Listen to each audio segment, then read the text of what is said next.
मला वाटतं जनता दरबारात आपण आलो त्याच्याविषयी चर्चा झाली तर बरं झालं असतं. परंतु काही हरकत नाही. राज्यात ज्या पद्धतीनं आमदार गोळ्या मारतात ते पोलीस स्टेशन मध्ये मारतात, काही आमदार गणपतीच्या मिरवणुकीत गोळ्या मारतात. अनेक आमदारांच्या अनेक कथा आहेत. पण आता दात पण त्यांचेच, ओठ पण त्यांचेच. ज्याला गोळी मारलं तोही त्यांचा, ज्यांनी गोळी मारली तोही त्यांचाच.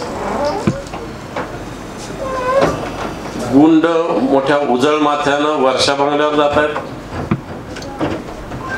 गुंडांचं समर्थन हे कोण शरद मोहोळ त्याचा खून झाला तर त्याचं उदात्तीकरण काही लोकांनी केलं की तो हिंदू होता, मग मारणार आहे हिंदूच आहे,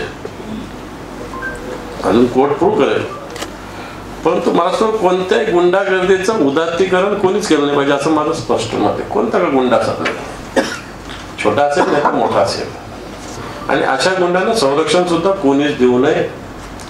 परंतु आताच्या घडीला अशा पद्धतीनं गुंडांना संरक्षण या महाराष्ट्रात दिलं जात आहे. या गुंडांना वेगवेगळ्या पद्धतीनं हिस्ट्री सीटर जी घटना घडलेली ठाण्यातली, वाटतं अनेक हिस्ट्री सीटर सध्याच्या घडीला भूक म्हणजे जसं आता तुमच्या इथलं जसं कोल्हापूरचं 56 एकर 57 एकर जमीन आहे तशा अनेक गुंड याच कामाला सत्ताधारी पक्षातल्या अनेक लोकांनी लावलेले आहेत.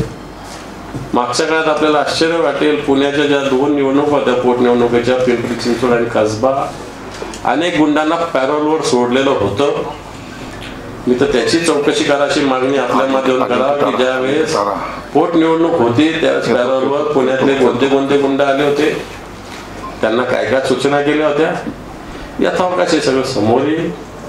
कारण आत्ताच्या घडीला या महाराष्ट्रात, हा महाराष्ट्र खरं तर आपण शाहू महाराजांच्या भूमीत आहोत. फुले शाहू आंबेडकरांचा, छत्रपती शिवरायांचा हा महाराष्ट्र आहे. आज गुंडांचा महाराष्ट्र झालेला आहे. मला असं वाटतं खेदानी मला वाटतं.